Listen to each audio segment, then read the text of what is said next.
অজানা recipe share করব। অজানা এই কারণেই বলবো কারণ এটা অনেকেই জানে না। এটা অ্যাকচুয়ালি আমি বানাবো না, আমার শাশুড়ি মা বানাবে। এটা খুবই পুরনো এবং ইউনিক রান্না। এগুলো দেখতে পাচ্ছ কি, এগুলো হচ্ছে কাঁঠালের বীজ। এই কাঁঠালের বীজগুলো এখানে মোটামুটি, এখানে খুব বেশি নেই, কিছুটা ছাড়ানো শুরু হয়ে গেছে। আমি মোটামুটি 3 কেজি মতো বীজ নিয়েছি। এটা দিয়ে তৈরি হবে কাঁঠাল বীজের পুলি। এটাকে ছাড়িয়ে নিতে হবে, উপরের খোসাটা ছাড়িয়ে তারপর ওটাকে সেদ্ধ করতে হবে ভালো করে। দেখো কিভাবে করছি। দেখো বীজগুলো ছাড়ানো হয়েছে, সাদা খোসাটা ফেলে দেওয়া হয়েছে। এবার বীজগুলো প্রেসারে সিটি দেওয়া হবে।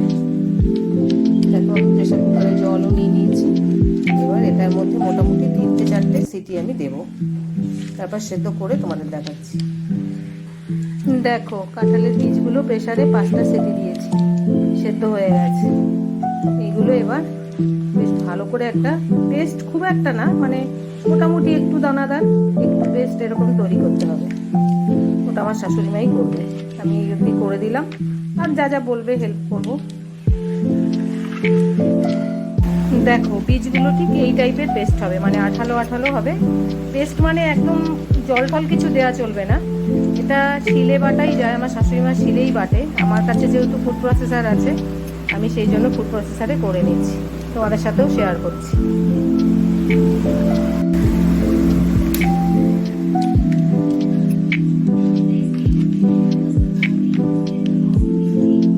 দেখো এটা উষার ফুড প্রসেসর, এটার মধ্যে দিয়েই আমি এটাকে পেস্ট করে নিয়েছি। পেস্ট ঠিক নয়, এটা হচ্ছে মানে একদম ড্রাই, কিন্তু মাখা মাখা হবে, কোনো জল টল কিচ্ছু দেবো না। দেখো আমি চালিয়ে করে দিচ্ছি, তোমরা একটু দেখে নাও। ফুড প্রসেসর থাকলে অনেক সুবিধা হয়। আমি ভালো করে লক করেছি কিনা দেখে নিলাম, ঠিক আছে। এবার চালিয়ে দিচ্ছি।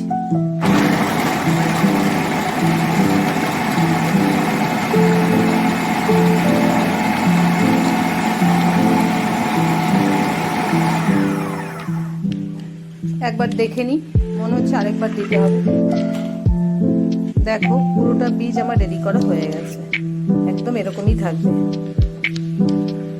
যেহেতু এটা বীজের পুলি হবে, তার জন্য এতে নারকেল লাগবে। নারকেলের কাইটা আমি তৈরি করে নেব।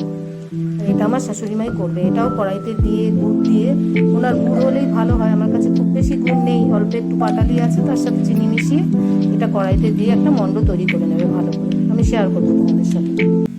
দেখো এটাকে খুব ভালো করে মেখে নিয়েছে শাশুড়ি মা। মেখে তারপর ওর সাথে একটু আটার গুঁড়ো আর চালের গুঁড়ো মিশিয়ে তারপর এটার একটা মন্ড তৈরি হবে।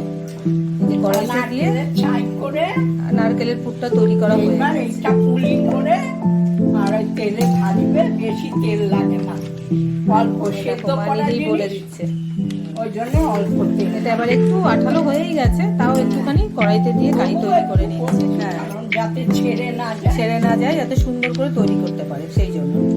দেখো এটা হয়ে গেলে আমরা তৈরি করবো, দেখাবো।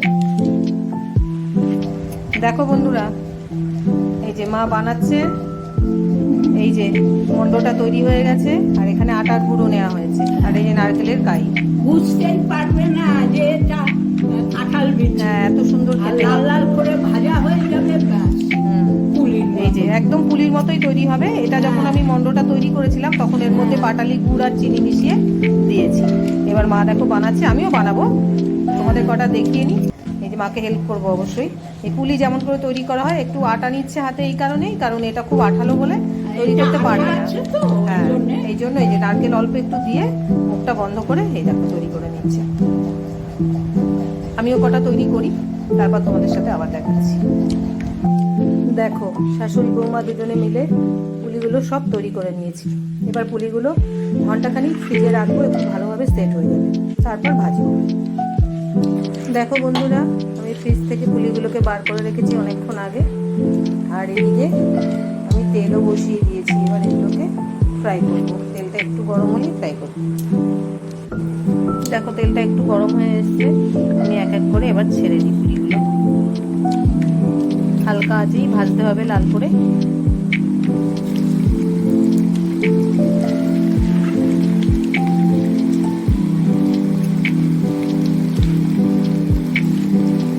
অল্প অল্প করেই ভাজবো, বেশি একবারে দেবো না।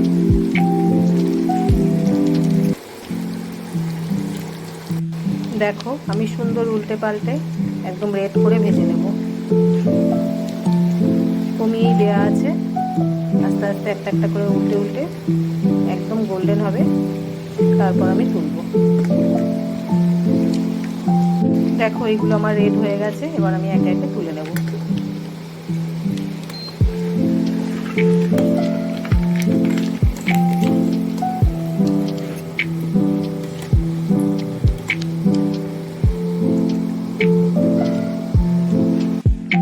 তৈরি হয়ে গেল আমার দুর্দান্ত স্বাদের কাঁঠাল বীজের পুলি।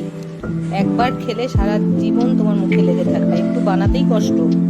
টাটা, একবার ট্রাই করো।